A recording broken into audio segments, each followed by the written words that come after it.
Ordinary South Africans have expressed their views on government's decision to ease the lockdown restrictions started early next week.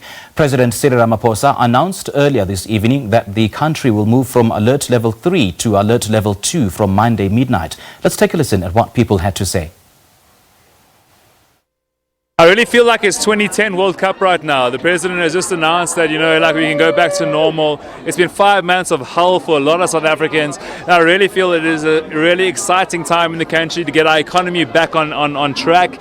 And for restaurants like this beautiful La Parada here in freaking Parkhurst, we are so excited because we are going to, build the economy. We're loving this. It's amazing. Thank you so much.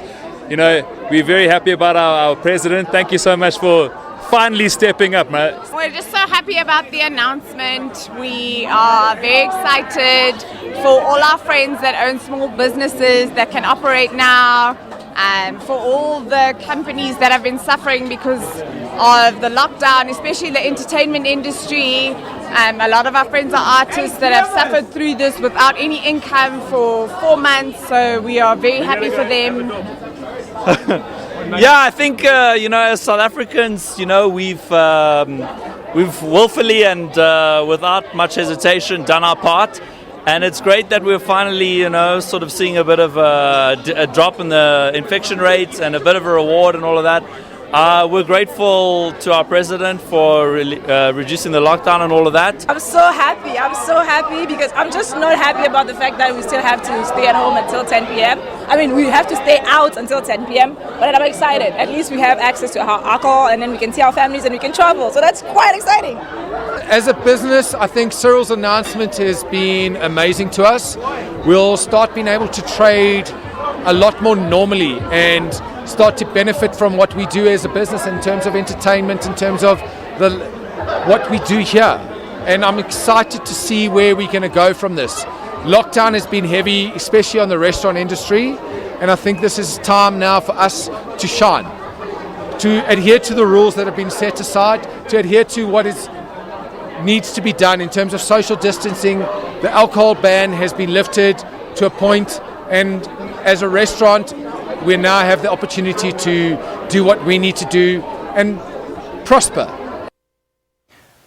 Staying with the reactions to what came out of President Cyril Ramaphosa's speech early this evening, we're now joined by FEDUSA Acting General Secretary Riefdah Ajam via Skype. Riefdah, it's always great chatting to you. Thank you so much for joining us. Good evening. Good evening to you, Simpiwe. Thank you once again for the opportunity, and good evening to your listeners, to your viewers. What's your reaction to the President's address? Well, much anticipated, somewhat expected, but absolute relief to a number of the sectors once again. Tourism, hospitality, in particular the small, medium, micro enterprises who have found themselves on their knees, literally being cut down as the lockdown has taken its toll. So much relief for a number of sectors, in particular the interprovincial travel that has been brought back to make sure that our aviation transport in particular can likewise start flourishing. So from a trade union perspective, what do you think the government should do insofar as ensuring that South Africans maintain their livelihoods? Because you and I know that close to 3 million jobs have been lost already, and there's a potential loss of about 7% of their GDP, and the country's fiscus is severely constrained.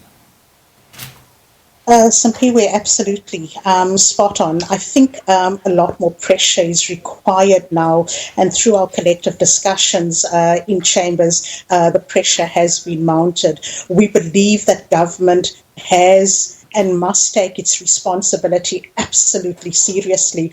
One of the issues that we are looking at this stage, considering the millions of jobs that have been lost, is the Unemployment Insurance Fund. It has been a bone of contention on many fronts, and something that we have been sidestepping on many fronts since the start of the lockdown is the undying and undisputing fact that the UIF is a contributory fund by workers. Why do workers members continuously have to face the brunt of what has been happening here now. The state of disaster has once again been extended up until the 15th of September, and government has a responsibility to ensure that it honours the commitments that has been made, and it has to find the money to those employees and workers who will still be subjected to level 1 of the process. And here we speak about workers over the age of 60, those with underlying comorbidities in particular, and those with rosterings that are in place. But once again, UIF, the bone of contention, but what we should not take our eye off the ball of is Eskom. And for purposes of just looking back and taking stock at the efficacy of the lockdown as a result of this pandemic, and let's talk about the effectiveness thereof. We've seen an unprecedented alliance between business and the trade union movement, which has been previously antagonistic, but they're now speaking in one unified voice, calling for the liberal interpretation of some of the lockdown rules. So what do you make of the efficiency of the efficacy of this lockdown? Simply, fantastic question. I think from the start of the lockdown, we have continuously advocated that these are unprecedented times. And as we have collectively stated, there is a social compact in place now where there's some kind of understanding in terms of the challenges that are being experienced both on the side of business as well as the side of employees.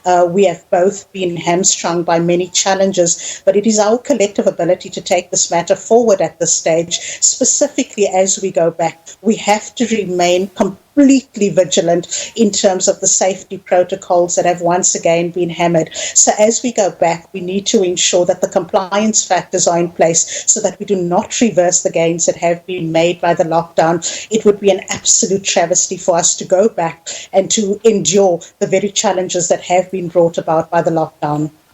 So what would you advise your members to do? Some members who've been, laid off, some they lost their jobs, some have been hoping to get the social grants, the 350 Rand social grants. Some have been hoping to get the UIF, and most of them saying that it hasn't been coming forth, and they certainly cannot go back to government, for further assistance because the government itself is severely constrained. So what is the next plan?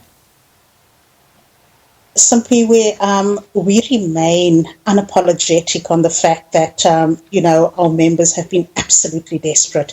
And at this stage, government was supposed to come to the table.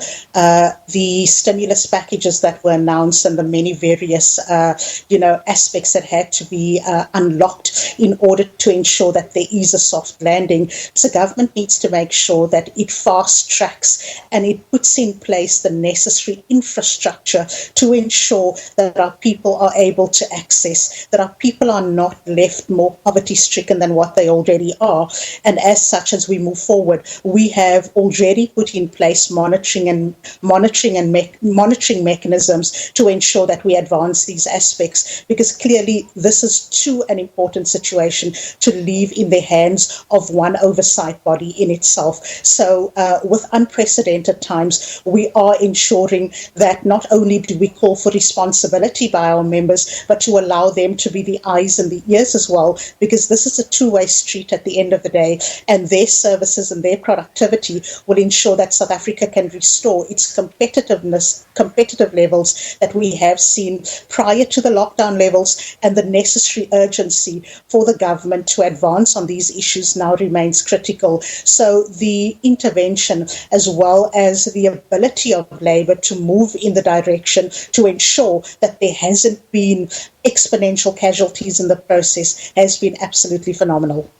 And food security has been severely affected because most people have lost their jobs and most people had to take, unfortunately, huge pay cuts. So if the president is watching right now, would you advise him to go back to the international financiers? I spoke to Zwelinze Mavavi earlier on, who said that the government should not have gone to the IMF in the first place. Would you advise him to go back to the IMF to ensure that people do not go hungry? Simply, that's a brilliant question that needs complete unpacking. The engagement with the IMF has been for fundamentally personal protective equipment. And we have seen, most unfortunately, the terrible state that we have subjected ourselves to in terms of the massive embarrassment that has been caused. There was no need for us to go to the IMF in this regard, and we have lost out an opportunity initially to expand our local manufacturing capacity. So yes, at this stage, food security is an important factor, but we have already seen the ability in the ports, in terms of the agricultural sector, to be able to be very dynamic in terms of its ability and its resilience in responding to the process. So we most certainly are expanding. There are master plans in place in order to get the sectors moving forward, but the government needs to ensure that it unlocks those potentials in terms of infrastructure delivery and infrastructure support that needs to be put in place. So yes, food security, very important, but at the same time, the other infrastructural aspects that we have missed out on, especially the expansion of the manufacturing capacity, where we have scored an own goal, and an embarrassing one, unfortunately. And then in terms of the labour market dynamics, what would you suggest should be done to augment such dynamics and ensure that as much South Africans get employed again? You know, it's a very tricky situation right now, Simpiwe. We are in a process of recovery. We need to move South Africa forward. But as I have emphasized previously at our social dialogue forums, there have been a flurry of Section 189s. Retrenchments have been coming in fast and furious. And at the same time, we have seen the Q1 statistics that have been delayed, unfortunately, in terms of the surveys that the Statistician General was supposed to outline. We are asking and we are pleading with business to ensure that they take hands and they give meaning to the social compact that we have all been driving, because we have seen the unemployment figures coming in, and the last thing we want to do is to downgrade the levels of productivity that we can see. It is now up to us to collectively take this forward to avoid any forms of further dilution of disposable income that we already have, because we need that working capital to be able to move forward. And once again, the ability of government to unlock the potential at the UIF remains critical. People are still waiting for UIF payments to be fast-tracked. There have been challenges in the system that have only exposed our weaknesses in our ability to respond to people when they have been most desperate. So this is going to be collective wisdom, collective insight, and taking this forward in terms of the true meaning of the social compact. I'm actually glad that you touched on the issue of the unemployment insurance for workers. Now, the informal sector is particularly vulnerable to the economic shock caused by this pandemic. The non-agricultural informal sector, for instance, is so huge. I mean, it accounts for, according to the Africa portal, it accounts for about 70% of women's non-agricultural employment and about 60% for men. Now, informal workers, Riefdah, are typically not covered by unemployment insurance, which means that the ability to work results in immediate loss of income.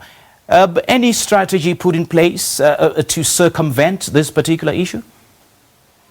Simpiwe, yes, indeed. We are not only looking at the informal economy, we are also looking at the care economy at some stage as well.